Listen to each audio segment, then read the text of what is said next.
you've brought us a whole bunch of info on investing in India, Yeah, which is awesome. it is. And what we want to do in this deep dive is really kind of pull out like the core understanding you need Okay. to be able to kind of like sift through all of that and then navigate those options effectively. Yeah. Kind of think of it like we're gonna go panning for gold, Yeah. and we're gonna find those nuggets. Yeah, you've given us a really broad range of materials that touches on everything from very well-established investment routes to some of the newer, more dynamic possibilities within the Indian market.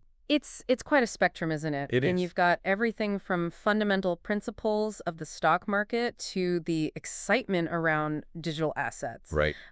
India is a very diverse investment landscape. Absolutely. So our goal today is to give you a structured look at these different avenues, Right. focusing on what really matters, which is the balance between the potential rewards, Yeah. the level of risk involved, and how easily you can access your funds when you need them. Right. We want you to finish this feeling informed and confident and ready to think about what might align best with your goals. Great. Okay, so where should we begin to unpack all of this? Well, your materials do a solid job of grouping the investment types, Okay, which offers us a clear and logical way to proceed. okay. Makes sense to start with the cornerstone of many investment portfolios. Okay, agreed. So let's jump into stock market investments. Right.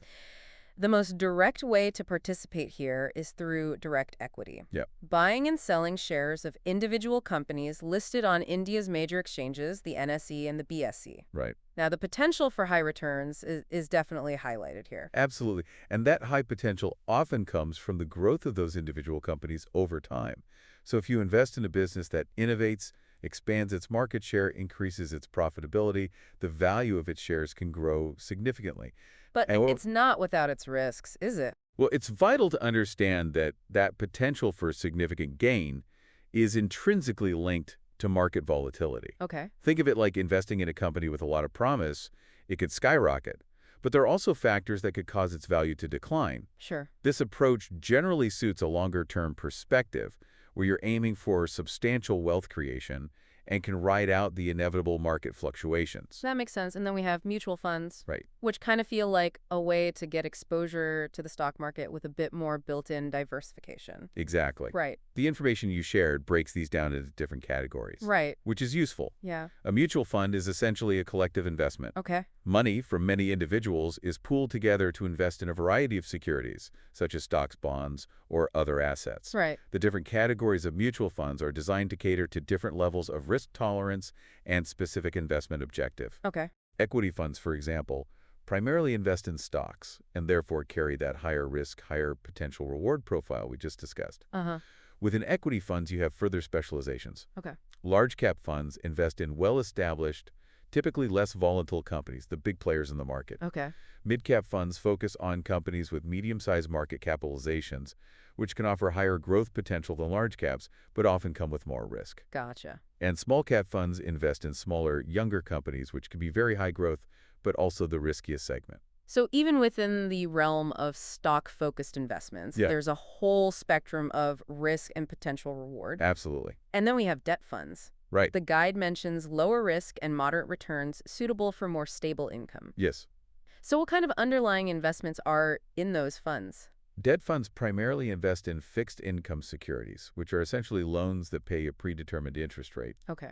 This includes things like government bonds, loans to the government, corporate bonds, loans to companies, and treasury bills, which are short-term government debt. Gotcha. These are generally less susceptible to the dramatic price swings we see in the stock market, offering a more predictable income stream. Okay. So if your priority is preserving capital and generating a steady income rather than chasing high-growth debt funds, could be a good fit, Okay, so that brings us to hybrid or balanced funds. right? So it sounds like they're trying to find a middle ground. Exactly. They strategically divide your investment between both equity stocks and debt instruments, aiming to achieve a balance between growth potential and risk management. Okay.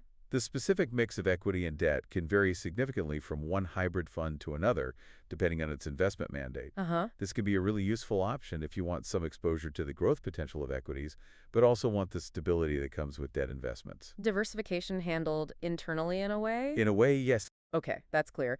The guide also talks about index funds and ETFs exchange-traded funds that track indices like the Nifty 50 and the Sensex. Yes, This sounds like a hands-off approach to investing in the broad market. it is indeed. Yeah, Instead of trying to actively select individual stocks that they believe will beat the market, these funds simply aim to mirror the performance of a specific market index. okay, For example, a Nifty 50 index fund will hold the same stocks in the same proportions as the top 50 companies listed on the NSE. gotcha. Because they're passively managed, there's no team of analysts trying to pick winning stocks.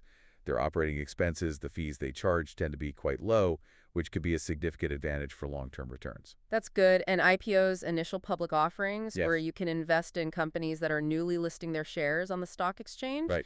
The guide mentions the potential for good returns here. The potential for rapid gains is definitely there. Okay, When a company goes public, there can be a lot of excitement and demand for its shares, right. which can lead to a quick increase in price. However, it's also a more speculative area. Okay. There's often limited historical financial data to analyze, Uh-huh. and the initial valuation of the company can be subjective. Yeah. Not all IPOs are successful, and the share price can just as easily drop below the initial offering price. Okay. Thorough research into the company's business model, its growth prospects, and the overall market conditions is essential, making IPO investing generally a higher risk endeavor. So it's kind of like you're getting in on the ground floor of a potentially great company, Yeah, but acknowledging that many startups don't make it. right? Okay, and finally, under the stock market umbrella, we have REITs and INVITs, Yes, real estate investment trust and infrastructure investment trusts. that's right. These seem like an interesting way to invest in physical assets They are. without the direct hassles of property ownership. That's precisely the appeal. Okay. REITs allow you to invest in a portfolio of income-generating real estate, such as commercial buildings, shopping centers, or apartment complexes. Uh-huh. InvITs operate similarly, but focus on infrastructure projects like highways, power transmission lines, or pipelines. Okay. They generate regular income through rent or user fees, and they offer a way to participate in these sectors with potentially more liquidity than directly owning a property or an entire infrastructure project. Right. However, their returns and risk profiles can be influenced by factors like occupancy rates, regulatory changes, and economic growth. Okay, that gives us a solid overview of the stock market investment landscape in India. Yeah, I think so. Let's shift gears now and look at fixed income and low risk investments. Right. This feels like the more conservative side of the spectrum. It often is, yes. First up, fixed deposits or FDs. Yep. Pretty straightforward, right? You deposit a lump sum for a fixed period Right. and earn a guaranteed rate of interest. Exactly. Banks and non-banking financial companies offer these. Okay. The interest rates, as you mentioned, are currently in the range of 6 to 8%. Yeah, about that. Yeah. Although these rates can fluctuate based on broader economic conditions and the specific tenure of the deposit. Okay. And it's true that senior citizens often receive slightly higher interest rates as a benefit. Okay. The key advantage here is the certainty of a guaranteed return, providing a safe haven for your capital. Right. Although it's important to consider whether that return will outpace inflation over the long term. Good point. Then we have the Public Provident Fund, or PPF, FFAM. offers tax-free returns of around 7–8%, Right. but comes with a significant lock-in period of 15 years. Yes, that's right. That seems like a major trade-off. It is a substantial commitment in terms of time. However, the government backing provides a very high level of security, and the fact that the interest earned is tax-free, the contributions are tax-deductible up to a certain limit, and the final maturity amount is also tax-free makes it a very attractive option for long-term savings, particularly for retirement planning. Okay, despite that lack of liquidity, Yeah, the tax advantages can be quite significant. they can be very significant over the long run, yes. All right, the National Pension System, NPS, Uh, also has a retirement focus with tax benefits, and it invests in a mix of equity corporate bonds and government securities. It does. So it offers more diversification potential than just a fixed deposit. Yes, the NPS provides greater flexibility in how your money is allocated across different asset classes. Okay. You can typically choose the proportion that goes into equity corporate debt and government bonds, allowing you to customize the potential risk and return profile to your individual circumstances and risk appetite. Gotcha. It's designed to build a retirement nest egg over the long term, and the tax benefits at the time of contribution during the accumulation phase and even on partial withdrawals make it a tax-efficient way to save for your future. Next, we have the Sukanya Samriddhi Yojana, or SSY, Okay? a government scheme specifically for saving for a girl child offering quite attractive tax-free returns. Yes, it is. The guide mentions over 8%. It is a very appealing scheme designed to encourage parents to save for the future education and marriage expenses of their daughters. Wow. The relatively high interest rate combined with the triple tax benefit tax deduction on contributions, tax-free interest earned and tax-free maturity proceeds makes it a compelling long-term investment option. Okay. However, it does come with specific eligibility criteria, such as having a girl child below a certain age and a lock-in period until she reaches adulthood. Then we have corporate bonds and government securities GSECs. Okay, These offer fixed returns from bonds issued by companies and the government, respectively. that's right. So how do they differ from a fixed deposit? Well, both offer fixed returns. Bonds are essentially tradable debt instruments. Okay. This means you can typically buy and sell them on the secondary market before their maturity date, which can provide a degree of liquidity that you wouldn't have with a fixed deposit. Okay. Government securities are considered very low risk as they are backed by the full faith and credit of the government. Right. Corporate bonds carry a slightly higher risk of default depending on the financial stability of the issuing company, but they generally offer higher interest rates to compensate for this added risk. Okay. The price of bonds in the secondary market can also fluctuate based on interest rate movements and the perceived creditworthiness of the issuer. All right. That gives us a good handle on the low-risk fixed income options. Yeah. So let's move on to real estate investments. Okay. The guide points out the high growth potential in major metropolitan areas. Yes. It's a tangible asset, but often considered less liquid than financial investments. That illiquidity is a key characteristic of real estate. Okay. While the potential for significant capital appreciation, especially in rapidly developing urban centers like Mumbai, Bengaluru, Delhi, NCR, and Hyderabad, can be substantial over the long term. Right. The process of buying and selling property can be time-consuming and involve significant transaction costs like registration fees and brokerage. Oh, for sure. On the other hand, owning property also offers the potential for rental income providing a regular cash flow. Right. However, being a landlord also comes with its own set of responsibilities, including property maintenance and dealing with tenants. Now we're looking at gold and precious metals. Okay? A historically significant investment in India. Absolutely. The guide differentiates between physical gold and the more modern digital forms. Yes, physical gold in the form of jewelry bars and coins has traditionally served as both an investment and a store of value. Right.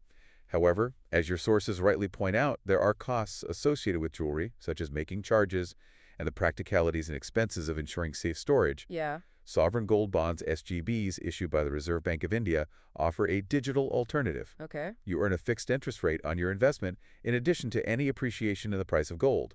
And if you hold them until maturity, the capital gains are exempt from tax. That's pretty good. Gold ETFs, exchange-traded funds, and gold mutual funds provide other convenient and liquid ways to invest in gold without the need to physically hold it. Right. They track the price of gold and can be easily bought and sold on the stock exchange. So essentially capturing the potential upside of gold without the practical downsides That's right. of physical possession. Exactly. Okay, now let's explore digital and alternative investments. All right. This feels like the cutting edge and perhaps a bit more volatile side of the investment world. It can be, yes.